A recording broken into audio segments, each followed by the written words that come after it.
Welcome everybody. Welcome to this session. It's an open discussion session of ComfortablyMe, the program that ListeningWell and myself have spearheaded. And I'm Tanya Hemmings, and on the other side you have Jade Brown and Marelise Lerm. Marelise, can you take us through what this program is all about? Oh, thank you. Yes, I will. But before we actually start with the program, it's such a lovely day outside, and I think often people are wondering, why are people doing something like this? What is their interest? And because all three of us are in the mental health industry, and I know you guys, Tanya, I've known you for a lot longer than what I know Jay, but we work so closely together.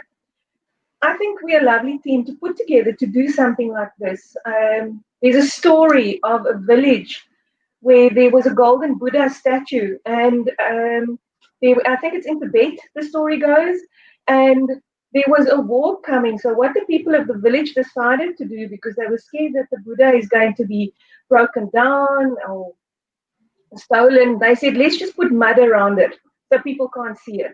So they just went ahead and they packed mud all over. So this beautiful statue was so packed with mud. When the army came, they thought, okay, this is just a mud statue. I'm just going to go past it. We're just going to leave it.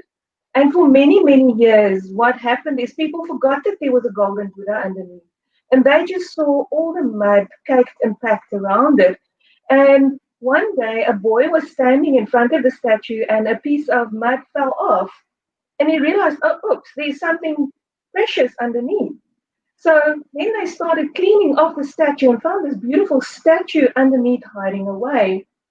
And I think this is what our program is all about. We want to facilitate that process where people are finding beneath all the mud and everything that we've packed around us, there's something golden, there's something beautiful.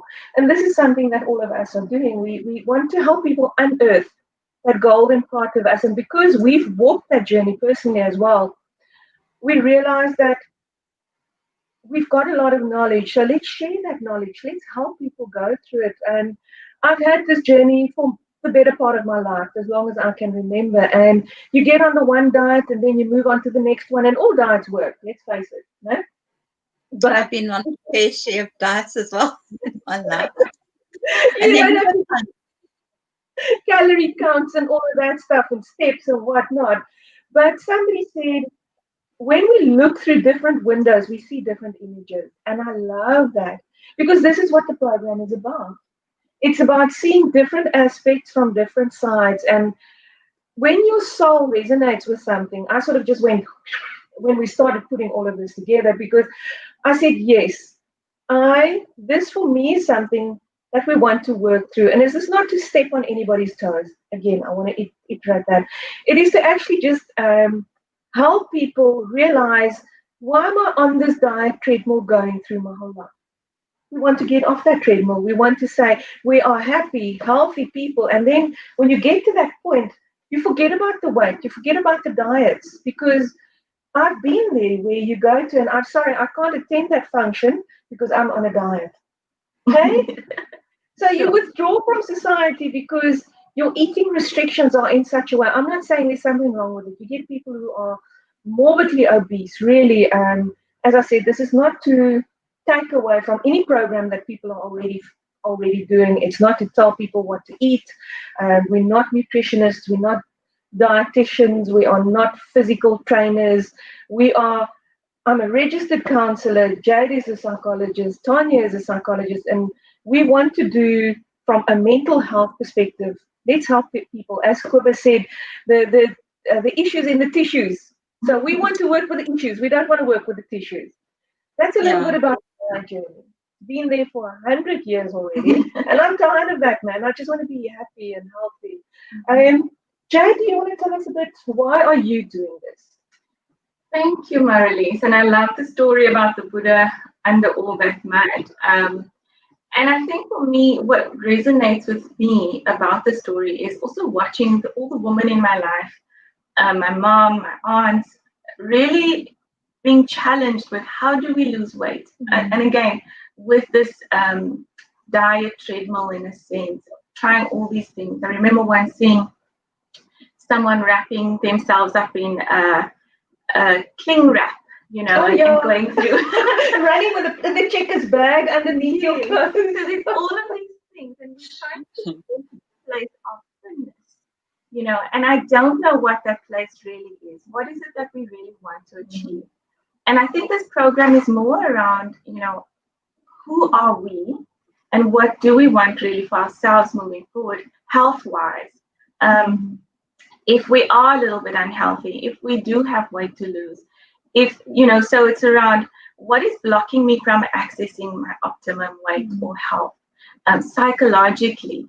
So perhaps I have tried a lot of diets. Perhaps I do start with an exercise regime, but come the weekend, I stop, and Monday is really hard to start again.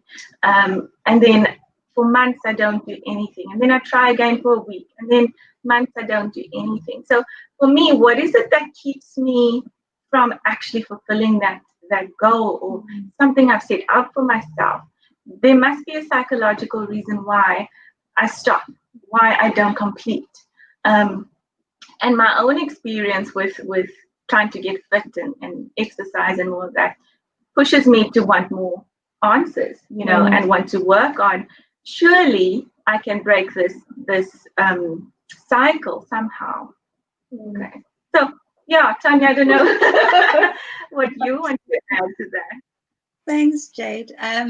Well, I was thinking as you were talking, I think it really, for me, it's about the psychological barriers. What comes in our way of self-esteem? What comes in our way of self-acceptance? What sort of gets to us when we don't meet those weight loss goals that we set ourselves? So it's good to have weight loss goals, but then how to support that? How to kind of encourage that you actually accept yourself no matter what size you are, and as you're going through this journey, to look internally to see, what are the thought patterns that I'm having, what are the feeling patterns, how can we mindfully support each other and the participants in this program. So my addition to the program is really to do with mindfulness and how we can mindfully nourish ourselves on every level. Thinking patterns, feeling patterns, and then of course, we can also look at mindful eating. But again, it's not about what you eat. I think it's more important how we nourish ourselves. Yeah. Is that like somebody will look at you when people used to say, "Oh, I've forgotten to eat." I go, "What do you mean you've forgotten to eat? Well, where are you coming from? There's no such thing as forgetting to eat. What's wrong with you?" But as a person goes through the journey, you realize there are times when you get so busy with things or over there or over here that you do actually forget to eat. So the focus starts shifting to something else. And I think that is such an important part as well. You mentioned support. I think that is so important. And this is what we want to say as well.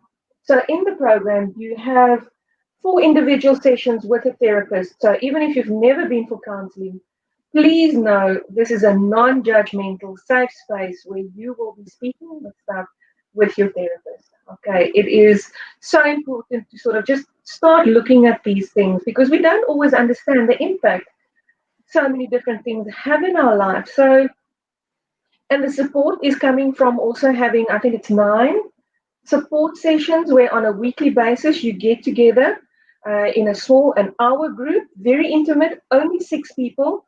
And in that group, it is to build that safety as well, to be able to talk through it. Because very few people realize that maybe what I'm feeling, somebody else is also feeling. And in that isolation, they feel, I can't talk about it. But when we start talking about these things and we realize it's normal, it's okay, then it sort of takes the shame away, it takes the guilt away. You guys? Yeah, I think maybe it's just important to clarify the process. So yes. It is a 13-week process. And it starts.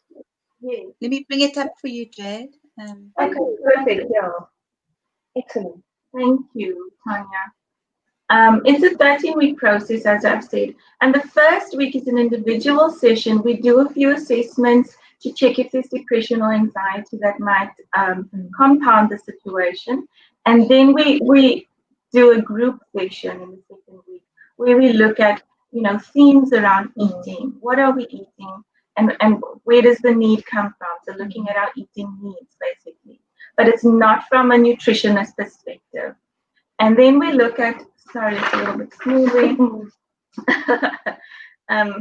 assessment of a food diary. And this is also not nutritionist, but just kind of bringing awareness into our daily lives of when do I eat? Yeah. And just keeping track of our own needs during the day. And that just building that self-awareness. Group session 3 will be optimum nutrition, and that is facilitated by somebody external. We're really fortunate to have Dr. Margaret Dukwaka doing that little section for us at the moment. And then week 5 is the individual therapy session again. So as Marelise said, there are 4 individual sessions incorporated in the 13-week process. We're looking then at the next one is eating, emotions and eating. Marelise will facilitate that. Trauma in the body. I think Marelise does that one as well.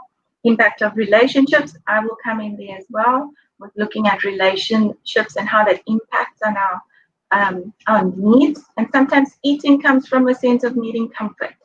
And so we really need to unpack our needs in terms of how we nourish ourselves.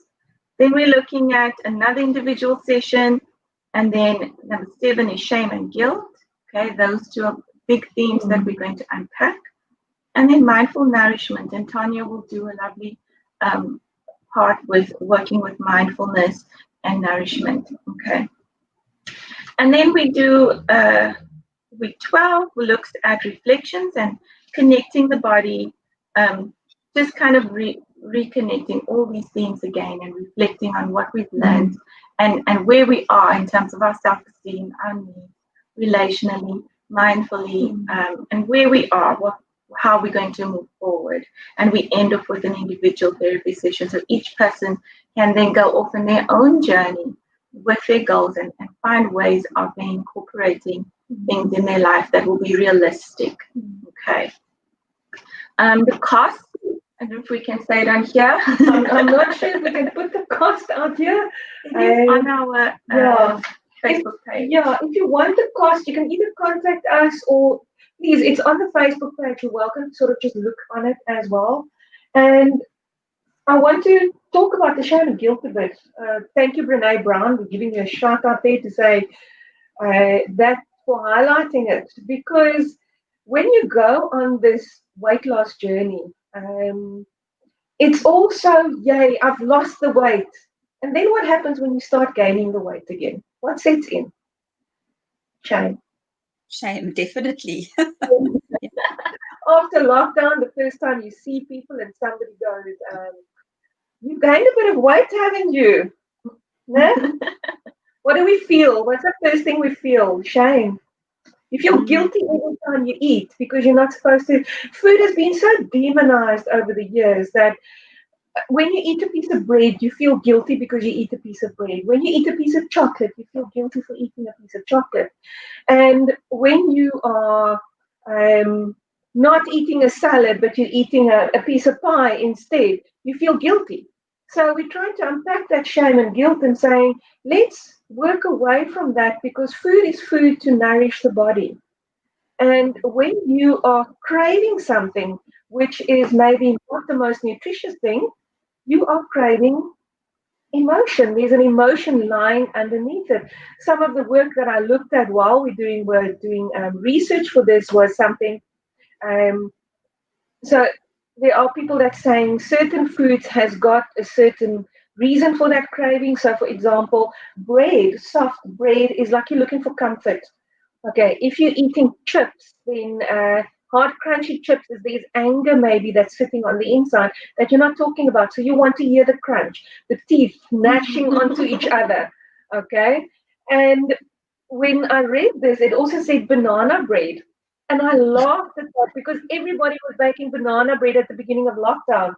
So bananas, as one of our esteemed colleagues, Koba said, bananas is potassium, it's magnesium, it's all of the things against depression. So yeah, we're baking banana bread because we're feeling we need comfort going through depression state. So when you eat that stuff, realizing there's a need underneath all of these things. And that's also why we're looking at emotions and eating. We're going to be covering a range of emotions. We're going to be looking, and that's why the food diary is important, because we're going to specifically ask, when are you eating what? So it's not something that you're going to be doing until the end of eternity. It's just to give yourself a snapshot of why you are eating what you are eating. To take notice of the emotion attached to the eating. Yeah. So really focusing in on the emotion. Yeah. And what need is actually needing to be met. Yeah. Are you bored? Are you lonely? When do you eat? Do you eat mostly at night? Do you binge? Do you like grazing? You open up the fridge and take something out, and then you walk back 20 minutes later and you open up again and you take something else out.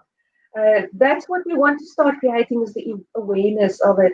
Then one of my favorite people, and I'm going to say his name. Basil van der Kolk. He says the body keeps the score. And our body keeps trauma. We are talking about cellular memory. We are talking about all of these things that the body holds on to, and we don't even realize it. So we want to be so hard on our bodies and so hard on our minds, not realizing that maybe our psyche is trying to work through something that it experienced 5 years ago, 10 years ago, 15 years ago. I think it was Marianne Williamson in one of her books, because she's also Return to Love, where she mentioned that about 70% of women who's overweight had sexual abuse issues in their past, and we don't realize that. So not everybody who's overweight has that sexual violence is against them, but there is impact on the body going through. And for children, they experience sexual abuse. One of the ways is eating. You can see it in the eating pattern that sort of develops afterwards, like sneak eating. We're hiding food. So we're looking at those emotions. We're looking at trauma.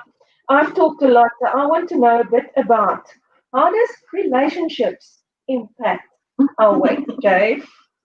Well, you kind of touched on it when you said children might sneak eat or something like that. And we learn relational patterns from when we're little, with our parents, with our siblings, our extended family.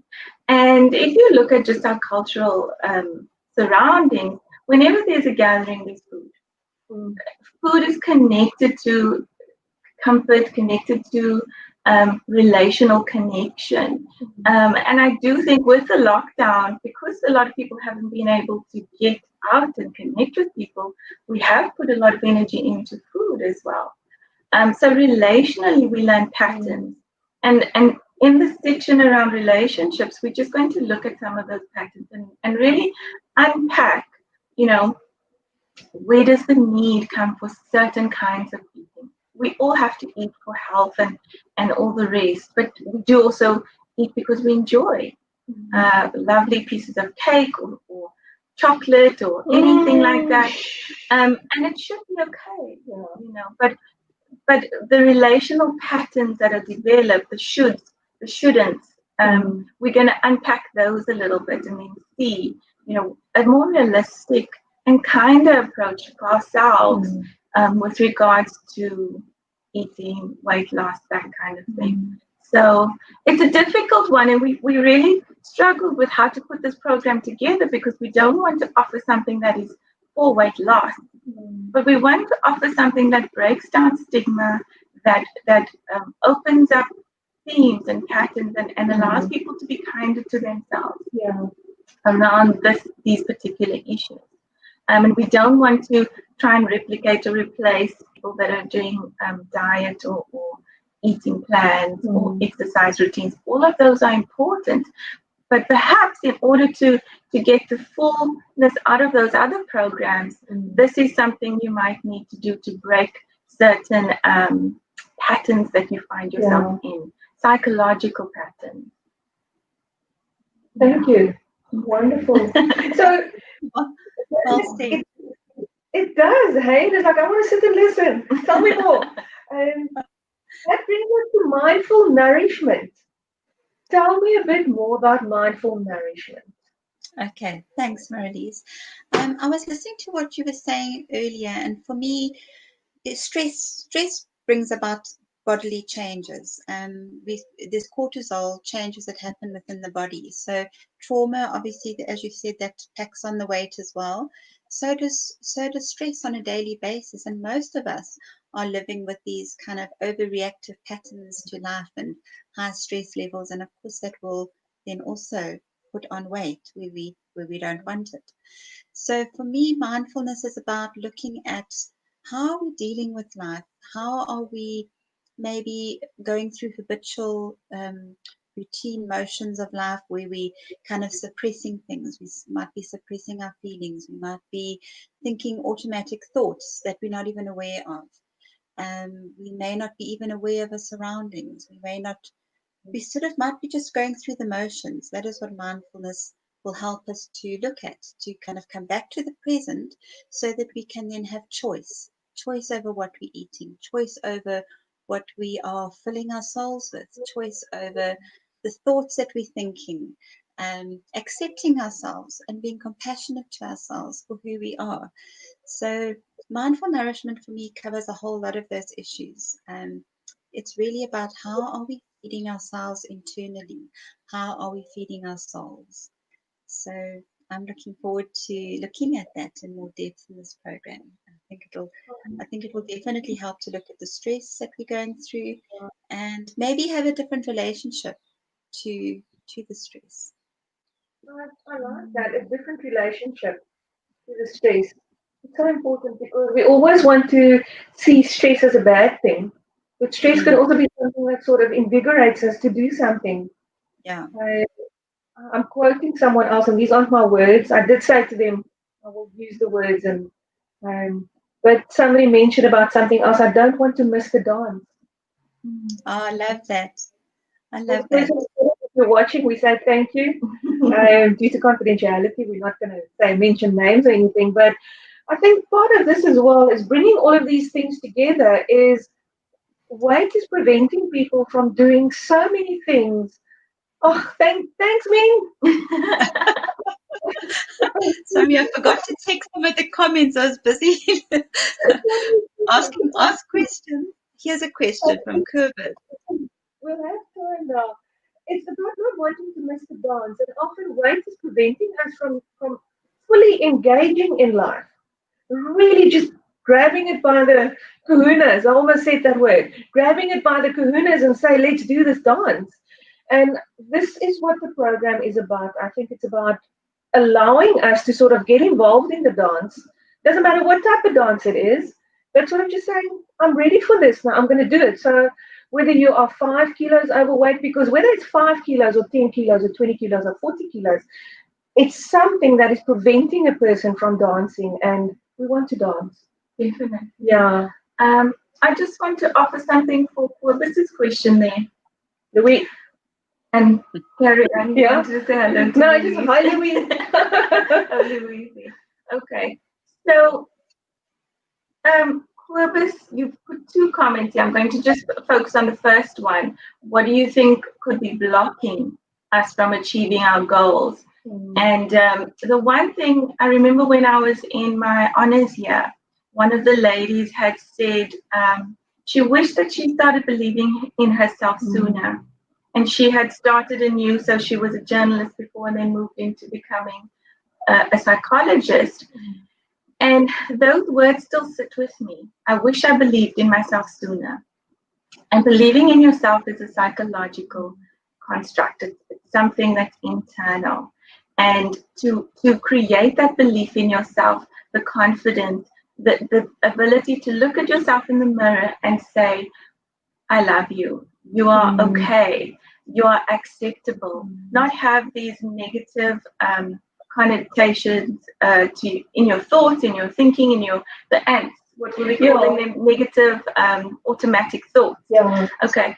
So we're really going to focus a little bit on recreating or creating a better sense of self-talk and a better sense of belief in self that you can achieve those goals.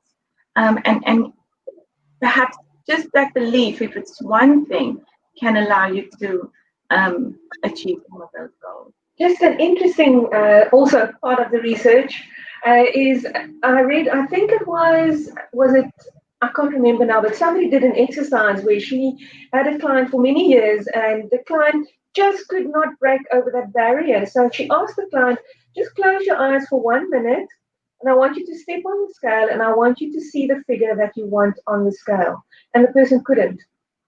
And that for me was like an aha moment. So it's that automatic negative thoughts about ourselves, and it's that block in the mind that's saying, no, I can't. Can you take that step forward or not? And it all starts here with the automatic negative thought. So, say for example, you're going, oh, I really want that piece of cake. I really want that piece of cake. And then you go out and you eat that piece of cake. And what happens? You feel guilty for eating the cake. You feel shameful and you say to yourself, I am a failure again. And that is what's blocking us. It's the internal stuff, the internal dialogue that's going through the whole time. So thank you, Kobus, for that question. It's a valid question. You also asked if this is for international clients. It's open to anybody who would like to do it. Definitely. Yeah, we have an online group. Yeah. We will do it for those that are in Port Elizabeth, a group here in Port Elizabeth. Yeah. But because of with the coronavirus and all of that at the moment, we're going to try and stick to some processes online. Yeah. But that also opens up and widens our net a little bit and gives more people access. So definitely it is open to international clients. Sure. Tanya? Be quiet. No, I was just listening to the chatting. I wanted to come back to what Kobus was saying and what both of you mentioned. I think what really stuck out for me was when I was watching you, Marelise, and Kobus speaking last week, I think it was, where both of you were kind of looking back at the past and saying, well, I think it was Kobus who was saying, he had this photograph of how he, wishes, he thought he was overweight, but then he would actually want to be back there. And I think that happens to a lot of us, that we kind of have this idealized past image of something we want to get back to. So we're never happy. We either want to get back to a previous weight, which we weren't happy with at that point either in time, or we've got this idealized image of, what we need to look like in order to be free, happy, successful. And we kind of put off our happiness because we think I'll only be happy if or when that happens. And that just brings us back to the psychology of it in terms of self-acceptance, which you mentioned, Jade, self-compassion, being able to look in the mirror and say, I'm happy with who I am. Gee, I've been through a hell of a lot in my life. And actually, I'm proud of me, If we could get all of this together and work through some of these things, hopefully by the end of the program, one could hopefully be in a better space, because it's a wellness program. If you look at what we're doing, it's really about wellness. It's holistic. It's healing. I'm hoping it will be healing on many levels, or at least kickstart the journey so that I think that's what I wanted to add to it. I love that. I love it. Sorry, Tanya, kickstart the journey, because this is something that it's a lifelong journey. It's like an onion. You sort of have to peel the layers off the whole time, and trying to make onion soup of it is not going to work because you're just meshing everything up and mashing it. So you sort of have to gently, and I think that's the word, gently, the self-compassion you were talking about, gently untake the layers off, look at it, what's sitting, because it's a heck of a thing to be vulnerable. Ask us putting ourselves out here on TV or the Google or Facebook, all of that stuff. So it's being gentle with yourself and saying, I'm doing the best I can right now. And if you had that piece of cheesecake, you had the piece of cheesecake. It's gone. Leave it. Leave it in the past. But we want to carry it with us. So we carry it with us for the next 2 weeks, for the next year. Instead of saying, I had that piece of cheesecake here. It was delicious while I had it. Now I'm moving on from it. Let's deal with life and what life is bringing us to us today. And it's like I keep on seeing this image of like a newborn baby. It's so fragile. It's so tiny. When did we stop looking after ourselves? like a fragile baby, because that's what we are in essence. We need to get back to seeing the beauty of us. Would you tell a baby, stop drinking that bottle now? It's going to give you chubby cheeks. I don't think so. But it's working towards that and saying, baby, if you need something, I'm going to give it to you. Baby's crying, you're going to go, okay, we need to either birth you, change your diaper, or just give you some love. So let's kickstart the journey. Thank you. Thank you. Anything from you? No, not anymore. I feel like we've kind of covered the process and also our own investment into the process and why we believe in it, and why we're wanting to offer it at this stage. I really do think it is a valuable program. I'm looking forward to working with the participants, as well as working, as a psychologist, as a therapist. There's no way of really being fully disconnected from anything or unbiased. We all have our own journeys that we're walking. So as we're healing, we're allowing space for others to heal as well. So I'm really looking forward to the insights and the discussions and the learning that will take place in the process as well. Beautiful, thank you. And Tanya, will you take us home? Take us home, Spock. Well, thank you, Marelise and Jade, for discussing this in public and hopefully answering a lot of questions out there. I don't think there's any more for now, but you're welcome to put any more questions on the group or on both of our pages. We can answer them as we go along. We're looking forward to it. We're looking forward to it starting next week. So please contact Marelise. The details are on ListeningWell's pages as well as mine. But it's Marelise, do you just want to give your phone number and your email address? Or can they can look on the page, hey? Yes, and we'll make sure that it's posted for you as well. Okay. All right, awesome. So Marelise, I'll give you more details. Just one more thing. Just to note that it's not just one program that we're offering that starts next week. If you miss the start of the next program, we are offering a few programs that will run parallel, because we're taking in small groups. It's not going to be big groups. So once we reach 6 people, then we start a new group. Okay, so that's important for people to know. They won't miss out. Great. Thanks so much. Okay, so I think that's it for today. So look forward to hearing some more questions and comments and interacting with you all in the future. And that's all for now, hey? Thank you very much. All the questions and everything. Thanks a lot, guys. Thank you. Bye. Bye.